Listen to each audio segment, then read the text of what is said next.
Este programa incluye contenido perturbador. Se recomienda discreción. Esta noche, los métodos de ejecución más notorios. Huesos rompiéndose, sangre fluyendo.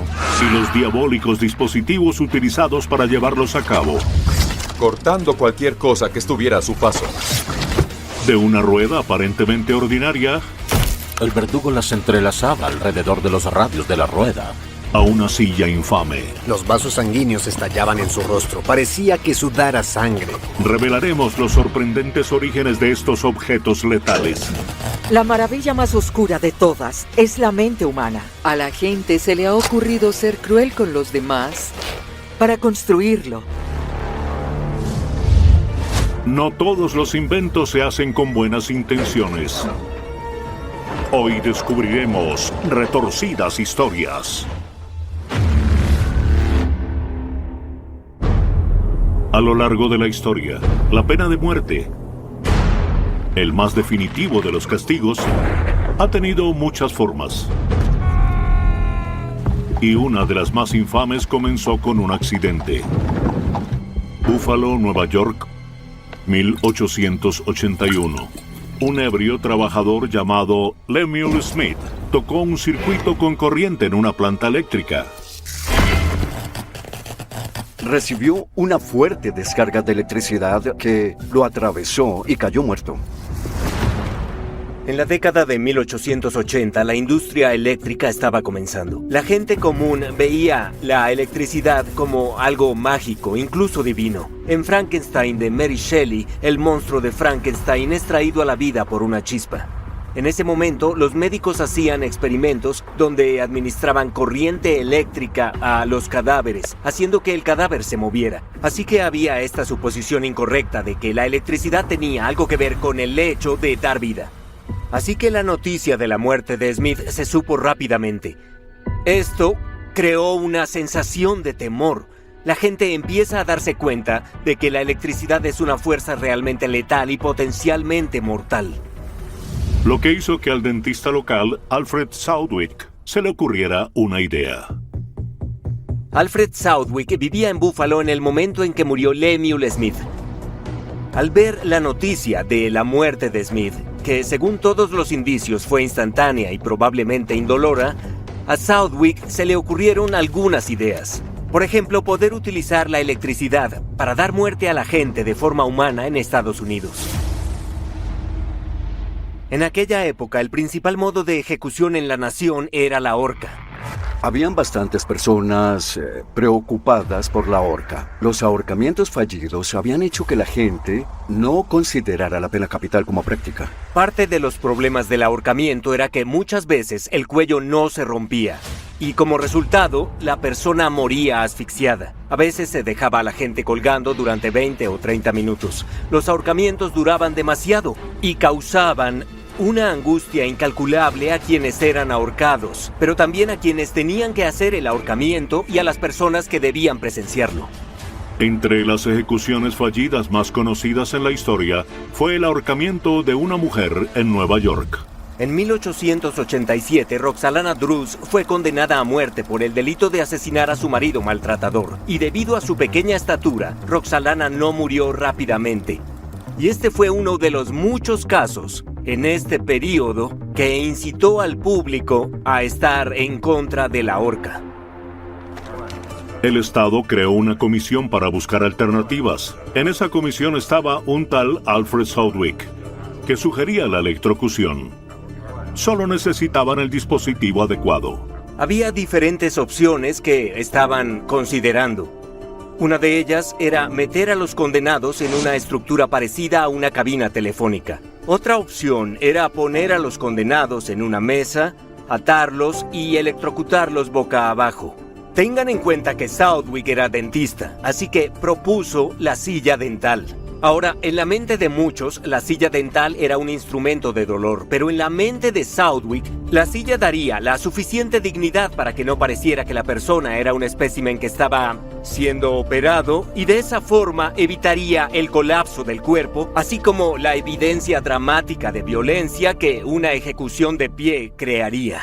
Pero el presidente de la comisión no estaba convencido. Elbridge Gerry había sido partidario de utilizar probablemente morfina como un veneno para la pena de muerte. Una de las objeciones a ejecutar a alguien con una dosis de morfina era que sería demasiado fácil, que sería demasiado pacífico, que no daría suficiente miedo.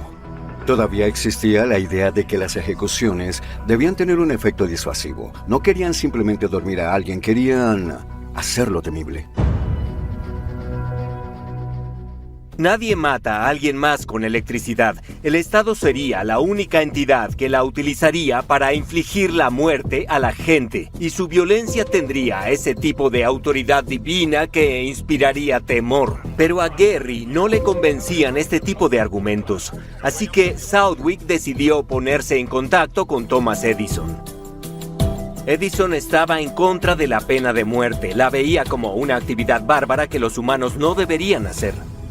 Southwick le escribió a Thomas Edison y le dijo: tus opiniones personales sobre la pena de muerte no son pertinentes. Aunque sea la ley del país, no tenemos la responsabilidad de hacerla lo más humana posible. Y eso convenció a Edison. Edison le respondió diciendo: me encantaría hablar acerca de la electricidad con su comisión. Ahora, Edison realmente se preocupaba por reducir el dolor y el sufrimiento del mundo, pero también tenía su propio interés financiero. Edison había empezado a sentir realmente la presión de la competencia de un hombre llamado George Westinghouse. George Westinghouse era un ingeniero de Pensilvania que a mediados de la década de 1880 promovió una forma de electricidad distinta de la corriente continua de Edison. Se llama corriente alterna. Y el éxito de Westinghouse convirtió a los dos hombres en rivales resentidos. La corriente alterna es superior a la corriente continua de Edison en muchos aspectos. Así que para él, la corriente alterna constituía una amenaza existencial. La totalidad de su compañía trabaja en la corriente continua. Edison estaba convencido de que la corriente continua era más segura que la alterna porque el voltaje era mucho menor. Claro que puede hacer daño, pero él decía que no al punto de morir. Al ver la oportunidad perfecta para debilitar a su enemigo, Edison aceptó ayudar a crear la silla eléctrica con una condición. Dijo que la mejor herramienta para el trabajo serían los generadores de corriente alterna. E incluso especificó, fabricados por George Westinghouse de Pittsburgh. ¿Qué mejor forma de demostrar lo insegura que era la corriente alterna, haciendo que el Estado utilizara esa corriente en sus ejecuciones de criminales condenados? En junio de 1888, el Estado de Nueva York aprobó la ejecución en silla eléctrica como la forma principal de pena capital.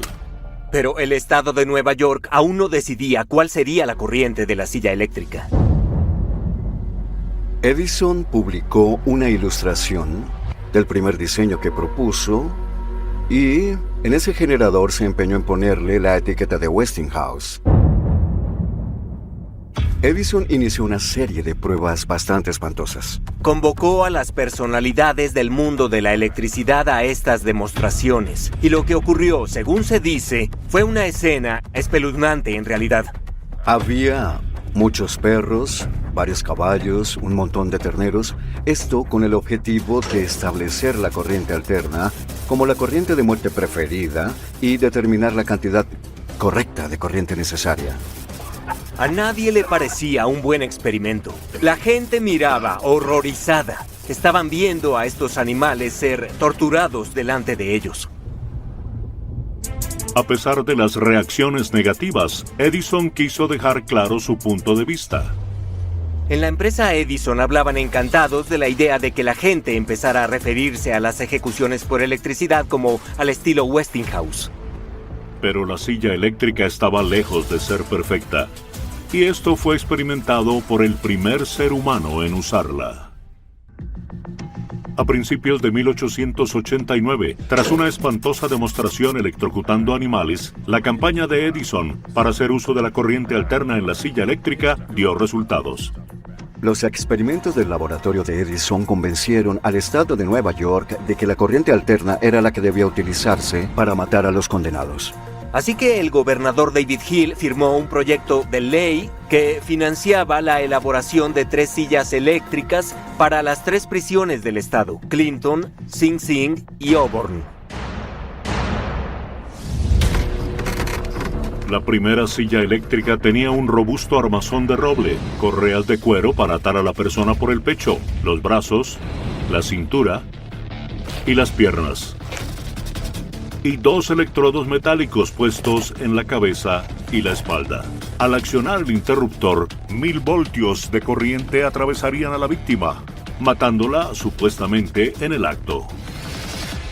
William Kemmler fue, por desgracia, el primer condenado a muerte en virtud de la ley estatal de ejecución eléctrica. William Kemmler fue condenado por haber asesinado a su esposa. Un día, tras una larga juerga, Kemmler llegó a casa y acusó a su mujer, Tilly, de haberlo robado y también engañado. Empezaron a pelearse y en el calor del momento él deja de pelear, se marcha tranquilamente, busca un hacha, regresa y la asesina. El 6 de agosto de 1890, Kemmler fue escoltado a la silla eléctrica de la prisión neoyorquina de Auburn. Se encontraba amarrado. Una máscara cubrió todo menos su boca. Él era, según dicen, la persona más tranquila en todo lugar. Todo estaba asegurado y conectado a su cuerpo para enviar estos voltios a través de él. Le aseguraron que iba a ser una experiencia muy humana. Los médicos, de pie junto a la silla, tenían un plan para enviar 1000 voltios a través de Kemmler. Al llegar la hora señalada, se dio la orden y el generador se encendió. En sus últimas palabras dijo: tómenlo con calma y háganlo bien. No tengo prisa. Encendieron la corriente. Fluyó durante 17 segundos. Varias cosas pueden ocurrir cuando el cuerpo es electrocutado, como ver chispas saliendo del cuerpo, los ojos pueden salirse, tener una cantidad significativa de contracciones musculares, y si se lucha contra ellas, también podrían causar que se rompan algunos huesos. Pero, al final, si se tiene suficiente energía y llega al corazón, va a detenerse y morirá. De inmediato todos comenzaron a celebrar porque parecía que Kemmler había muerto. Los hombres se aproximaron a ver lo que creían que era el cadáver. Al principio creyeron, ya está ejecutado. Una persona se acercó para tocarlo. Y en ese momento comenzó a jadear. Kemmler no estaba muerto y se dieron cuenta de que no habían terminado la ejecución. Todos estaban muy consternados. Había muchos testigos. Recargaron la silla para otro intento, pero duplicando el voltaje. Amplificaron el voltaje a 2000 voltios. Y esto creó un espectáculo espantoso. Estaba convulsionando, le salía espuma de su boca. Trozos de la chaqueta de Kemmler comenzaron a arder y a incendiarse. Los vasos sanguíneos estallaban en su rostro, parecía que estuviera sudando mucha sangre. El humo emanaba de su cabeza, según algunas versiones, y un olor insoportable llenó la cámara de ejecución. Había hombres adultos huyendo de la habitación, seguro a punto de vomitar. Para cuando lo apagaron, su aspecto era absolutamente grotesco. Esto había sido cualquier cosa menos una ejecución humana. Lo ocurrido en Auburn fue una pesadilla. Se quería una ejecución rápida e indolora, y obtuvieron 8 minutos de infierno. El problema con la desastrosa ejecución de Kemmler fue la disposición de los electrodos. En lugar de ponerlos en la cabeza y en medio de la espalda, debieron hacerlo en la cabeza y en los pies. Ese camino habría asegurado que la mayor parte de la corriente pasara cerca o a través de su corazón. Lo habría matado más rápido de lo que lo hizo la desastrosa ejecución. De hecho, ellos lo cocinaron en lugar de electrocutarlo. Por eso, tras la horrible ejecución de Kemmler, Westinghouse simplemente se limitó a decir: lo habrían hecho mejor con un hacha. La ejecución fallida llevó a los ingenieros a rediseñar la silla. Materializaciones posteriores de la silla eléctrica mejoraron ese primer diseño, cambiando los electrodos de metal a latón.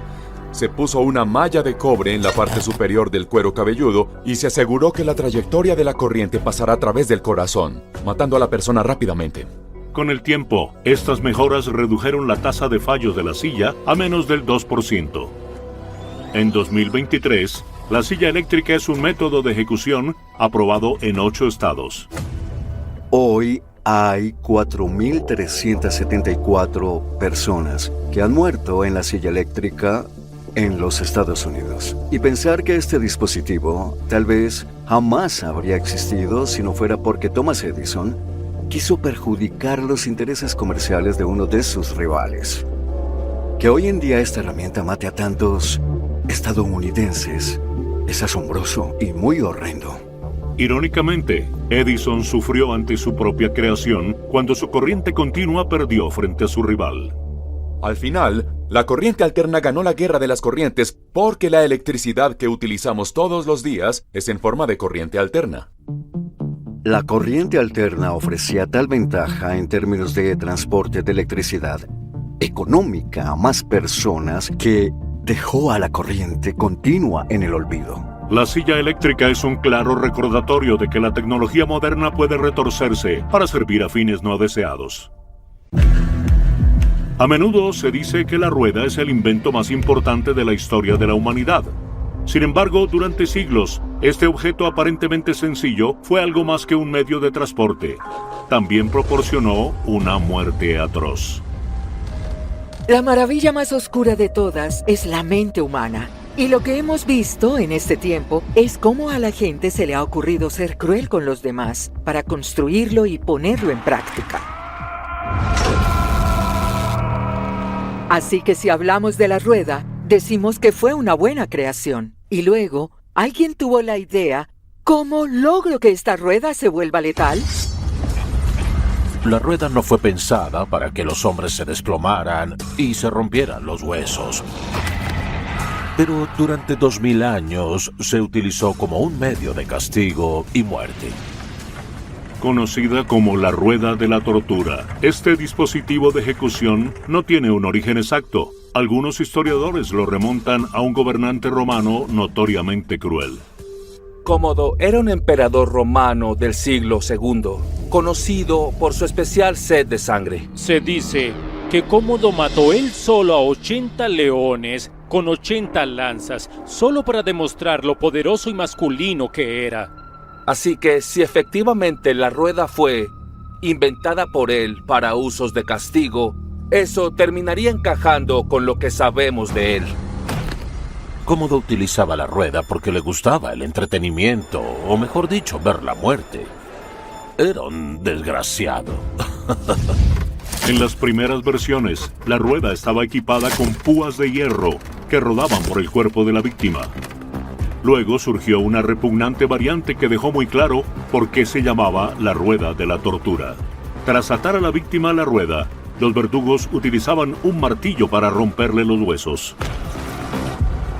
Había esencialmente dos maneras de matar a alguien con la rueda de la tortura. La primera era hacerlo de abajo hacia arriba, es decir, empezar por las extremidades en la parte inferior del cuerpo y empezar a romper los huesos hacia arriba. Así no querías morir si fueras la víctima. Era preferible ir de arriba hacia abajo. Significa que los golpes iniciales se hacían en la cabeza, en la parte superior del cuerpo, que lograba matarte más rápido. Era un acto de misericordia que alguien muriera de esa forma. En ese momento, el verdugo simplemente tomaba las extremidades y las entrelazaba alrededor de los radios de la rueda. Si alguna vez te has roto por lo menos uno de tus huesos, ¿sabes lo doloroso que eso puede ser? Esto sería tener las 4 extremidades tan completamente destrozadas que luego podrían ser manipuladas y atadas alrededor de un radio de madera. Eso es un dolor impresionante. Para algunos desdichados, la rueda no los mataba rápidamente. El objetivo de la rueda de la tortura en público era conseguir el mayor sufrimiento visible. Huesos rompiéndose, piel rasgándose, sangre fluyendo y los gritos del individuo que seguía vivo. Eso era lo que el verdugo deseaba. Tenemos el informe de un caso de alguien que vivió 4 días en la rueda, en una agonía horrible. Pero se le mantenía con vida durante mucho tiempo, que debió haber sido una especie de horrible momento de camaradería para el verdugo y los involucrados, y un dolor demasiado absurdo y espantoso para la persona involucrada. Finalmente, lo que te mataba en la rueda de la tortura no era el dolor ni la agonía de las lesiones, era la disminución de cantidad de sangre en el cuerpo. No se tiene vida si no se transporta oxígeno a ningún tejido. Una vez que las víctimas sucumbían, sus cadáveres destrozados se exhibían. Este tipo de ejecución era pública. Se quería que la gente lo viera, lo oyera y se horrorizara, porque la muerte solía fascinar a la gente. También era un elemento de control social, ya que al exhibir un cuerpo roto en la rueda, todos los que miraban recordaban que las autoridades también tenían el poder de hacerles eso. A lo largo de la historia se han contado cosas muy retorcidas sobre la rueda de la tortura, pero la más famosa tal vez sea la leyenda de Santa Catalina, una cristiana torturada por el emperador romano Magencio en el siglo IV después de Cristo. El emperador Magencio perseguía a los cristianos porque quería unificar todo el imperio romano en su culto. Catalina era una mujer joven, solo tenía 14 años y ya había oído hablar del cristianismo y había persuadido a muchos otros a seguir a Cristo. Así que el emperador la hizo arrestar y en primer lugar la torturaron en las mazmorras. La golpearon y no le daban de comer. Entonces, finalmente decidió que sacaría la peor tortura de todas, la rueda de la tortura. La subieron a la rueda, estaban a punto de romperle los huesos y entonces la rueda se cayó. Cuando ella tocó la rueda y ésta se rompió en pedazos, finalmente se rindieron desesperados y le cortaron la cabeza. Real o no, a causa de esta historia, la rueda de la tortura se relacionó con Catalina tan plenamente que a pasar el tiempo se llamó la rueda de Catalina. Siguió siendo una de las formas más populares de ejecución pública en Europa durante siglos, hasta que a finales de 1700 los ciudadanos de Francia empezaron a cuestionar esta bárbara práctica. En 1788, 7 años después de que el marqués de Lafayette desempeñara un papel fundamental en la Revolución Americana, sus compatriotas seguían siendo quebrados en la rueda. La última persona condenada a muerte en Francia mediante el método de la rueda de tortura fue Jean Luchard. La gente estaba tan enfadada que toda una multitud se abalanzó y básicamente lo rescató de este dispositivo. La multitud lo desató y se lo llevaron camino a la libertad. El rey Luis XVI acabó prohibiendo el uso de la rueda de tortura en 1791. Se necesitaba entonces una nueva forma de ejecución, una más humana. Y entre los próximos inventores de la máquina de la muerte estaba un médico francés cuyo nombre está ligado al reinado del terror. Francia, 1789. Alimentada por las inmensas diferencias entre ricos y pobres, una revolución social empezó a crecer. Desde la época del rey Luis XIV vimos muchos gastos excesivos por parte de la corona, como la construcción del Palacio de Versalles que llevó a Francia a la bancarrota a principios del siglo XVIII. También vimos un largo periodo de hambruna debido a las crisis meteorológicas. Las cosechas no iban muy bien y Francia se endeudó mucho gracias a varias guerras contra Inglaterra. Así que se veía mucha gente con hambre, agotada, enojada, y esto dio inicio a lo que se conoce como la Revolución Francesa. Una de las causas de la Revolución Francesa fue la Revolución Americana. La Revolución Americana difundió la mística de la revolución. Mostró un ejemplo de una revolución exitosa. Y eso sirvió como un poderoso modelo para los franceses. La Revolución Francesa comenzó oficialmente a finales de la primavera de 1789, con la formación de la Asamblea Nacional, un órgano de gobierno del pueblo destinado a representar a todas las clases. Con los revolucionarios ahora en control de Francia, comenzaron a buscar cosas que cambiaran la sociedad y lo hicieron con las sentencias a muerte. Los problemas de desigualdad en Francia se extendieron incluso a la muerte. Las distintas clases recibían un trato distinto en la ejecución. Si un miembro de la clase alta iba a ser ejecutado, se le aplicaba la forma más humana, la decapitación. Los de las clases bajas recibían castigos muy duros. Estos incluían cosas como la horca, el ahogamiento, la hoguera o la rueda de la tortura. El 10 de octubre de 1789, un destacado médico francés dio un paso al frente con una idea innovadora: utilizar una eficaz y afilada cuchilla para matar a todos los condenados a muerte, independientemente de su clase social. El nombre de este médico era Joseph Guillotin. Guillotin odiaba las ejecuciones públicas. Pero sabía que no había posibilidad de eliminar la pena de muerte. Así que lo que defendía era al menos hacer la ejecución más humana si era posible. La decapitación distaba mucho de ser perfecta, porque no garantizaba una muerte rápida, indolora o limpia. A veces el hacha estaba desafilada y se necesitaban varios intentos para separar la cabeza del cuello. A menudo los verdugos se presentaban ebrios, erraban el golpe, les faltaba fuerza, lo que resultaba desagradable. Lo que propuso Guillotin fue crear algún tipo de dispositivo mecánico que hiciera que cualquier decapitación fuera una decapitación limpia, indolora e inmediata. La Asamblea Nacional estuvo de acuerdo y encargó un prototipo. El proyecto fue supervisado por el médico del rey, Antoine Louis, que utilizó otras máquinas decapitadoras de Europa como inspiración. La Halifax-Givet era esencialmente un marco de unos 4 metros de altura y tenía una hoja de hacha que estaba unida a una pieza de madera que luego caía con una cuerda y una polea. La doncella escocesa era más sofisticada. Funcionaba con una palanca en el brazo y la hoja caía.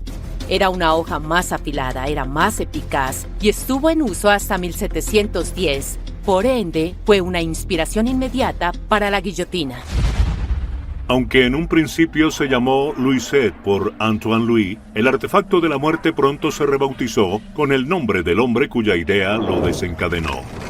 La primera guillotina era un bastidor alto de madera con una pesada cuchilla suspendida en la parte superior por una cuerda.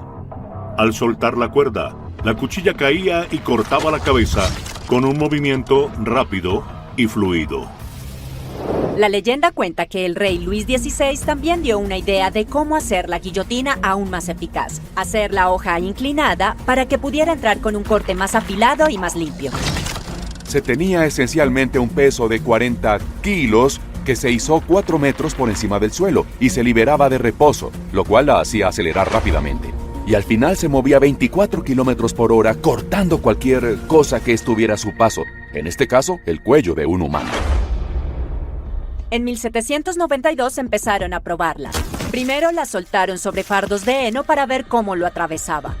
Una vez perfeccionaron esto, pasaron y comenzaron a decapitar animales. Al ver que funcionaba, comenzaron a probarla en cadáveres para asegurarse que funcionaría en humanos. La probaron rápidamente y limaron las asperezas. Y en una sola semana, la guillotina estaba lista para uso en seres humanos. El 25 de abril de 1792, un notorio instrumento de muerte estaba a punto de hacer su sangriento debut. El primer condenado a la guillotina fue el ladrón y asesino Nicolas Jacques Pelletier.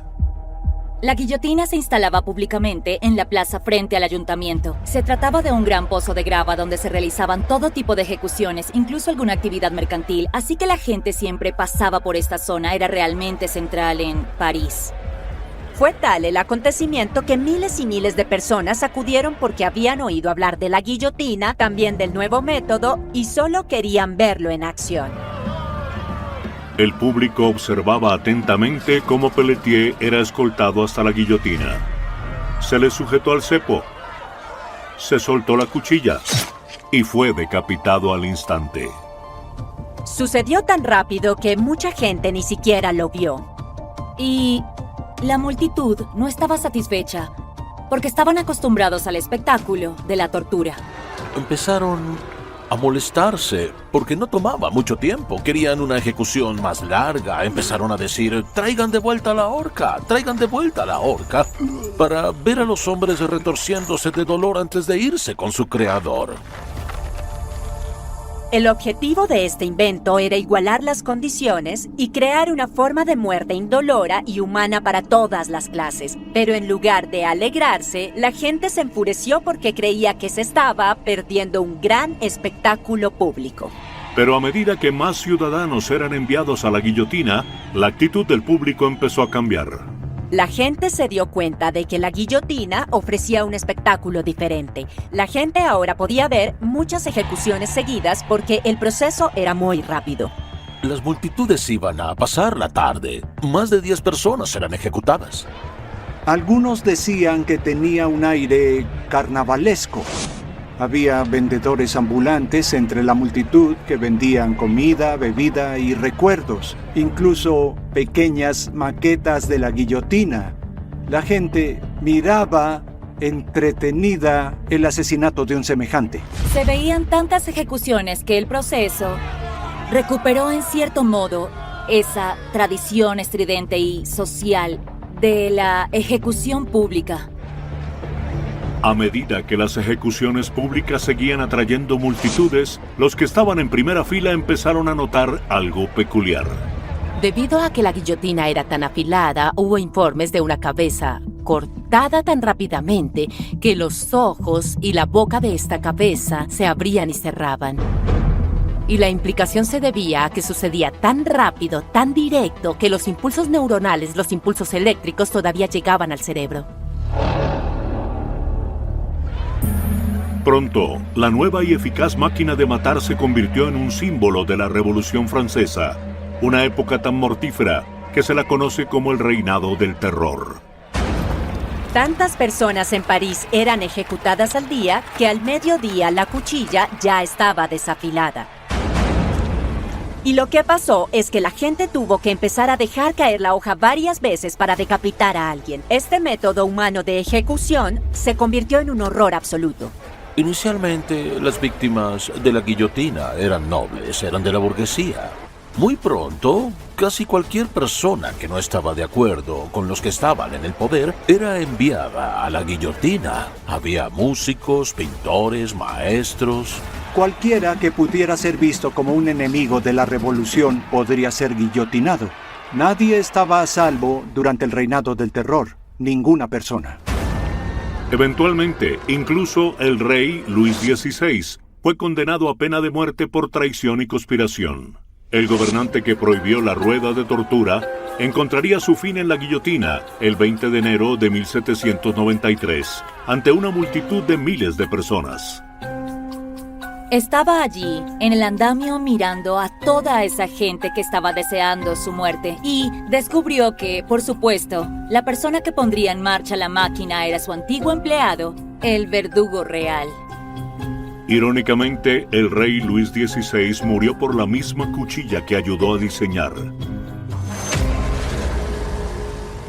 Al final de la Revolución Francesa, la lista de víctimas de la guillotina incluía a la reina María Antonieta y al líder revolucionario Maximilien Robespierre.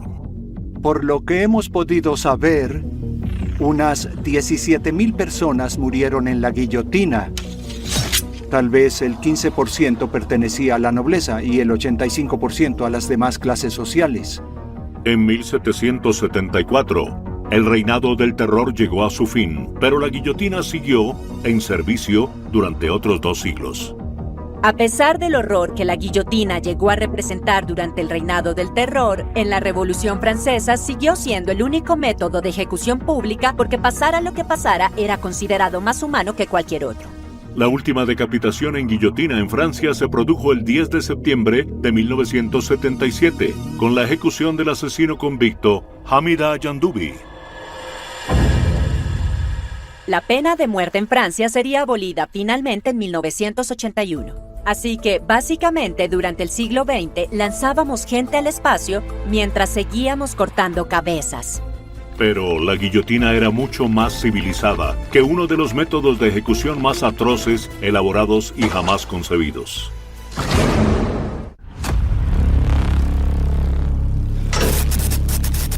silla eléctrica. La rueda de la tortura y la guillotina siguen figurando entre los objetos de ejecución más oscuros de la humanidad. Pero palidecen en comparación con un método medieval que comenzó con una soga. Una de las formas más antiguas de ejecución fue la muerte en la horca, es decir, atar una soga al cuello de alguien y tirar de él, colgarlo hasta que muriera estrangulado. Hay registros de ahorcamiento que se remontan a siglos atrás. La primera prueba física de ahorcamiento data del año 500 a.C. Una persona a la que ahora llaman el hombre de Tolun, que aún tiene la cuerda atada alrededor de su cuello. Hay otros ejemplos en la Biblia, en la Odisea y en todo tipo de literatura, pero solo hay un cuerpo. Como la horca podía conseguirse casi en cualquier sitio, sobre la rama de un árbol, sobre una viga, el ahorcamiento era muy fácil y muy común. Pero hacia los siglos XIII, XIV y XV, en Inglaterra y Europa continental, este era un espectáculo público de ejecución patrocinado por el Estado. Como consecuencia, algunos de estos lugares de ejecución se convirtieron en estructuras permanentes. En la Edad Media se construían las horcas y estaban fuera de los castillos, fuera de las fortificaciones, a menudo en los cruces de caminos, y allí era donde la gente podía observar el cuerpo del ahorcado durante varios días hasta que las aves se lo comieran o algo así. Para ofrecer a los espectadores una mejor visión, las horcas se construían a menudo sobre plataformas elevadas. Al tirar de la palanca, se abría una trampilla y la víctima caía hacia abajo, estrangulada por el lazo y el peso de su propio cuerpo. Las leyes que había que infringir para ser ejecutado eran pocas. El asesinato, el robo, falsificación, todas estas merecían la pena capital, siempre en la horca. Pero la forma más brutal de castigo se reservaba para el delito más grave, la traición. Implicaba 3 formas atroces de tortura que terminaban con la muerte. Ahorcar, arrastrar y desmembrar, esto es algo único. Esto no sucedía tan a menudo y era extremadamente horrible. El proceso de la ejecución en la horca realmente comenzó en la prisión. A menudo se desnudaba a la persona, se le ataban las manos y se le arrastraba hasta el lugar de la ejecución. El objetivo era la humillación. Era dar a la gente la oportunidad de arrojar cosas, de causar violencia a la víctima. Y luego se empezaba con el ahorcamiento. A diferencia de la mayoría de los ahorcamientos, el objetivo en esta fase no era la muerte. La idea era poner la soga alrededor, apretarla y levantar el cuerpo para que se ahogara. Querían que la persona llegara al punto de la muerte y luego bajarla para que siguiera viva. Y así comenzaba la siguiente etapa. La parte del arrastre de este castigo básicamente tenía 2 métodos. Uno era que literalmente era arrastrado sobre los adoquines atado a un caballo o ser destripado vivo, lo que significaba que sus órganos iban a ser extraídos del cuerpo. Es decir, abrían el cuerpo y le extraían los intestinos. Y finalmente llegaba el descuartizamiento, en el que o bien un hombre con un hacha les cortaba los brazos y las piernas, o le ataban un caballo a sus extremidades y le decían «arre», y en ese momento probablemente podría causarse la muerte. Pero por si acaso también los decapitaban y solían exponer las partes del cuerpo, todo para decir «no hagan lo que esta persona hizo», o «seguramente les esperará el mismo destino que tuvo la persona que fue ejecutada». Uno de los ejemplos más conocidos de esta práctica bárbara fue la ejecución del caballero escocés William Wallace. William Wallace lideró un ejército escocés que derrotó a un ejército inglés mucho mayor en la batalla del puente de Stirling. Esto puso un blanco en su espalda. William Wallace fue llevado a las afueras de Londres, a Smithfield. Fue puesto en exhibición frente a todo el mundo y fue ahorcado. Fue cortado antes de que pudiera morir.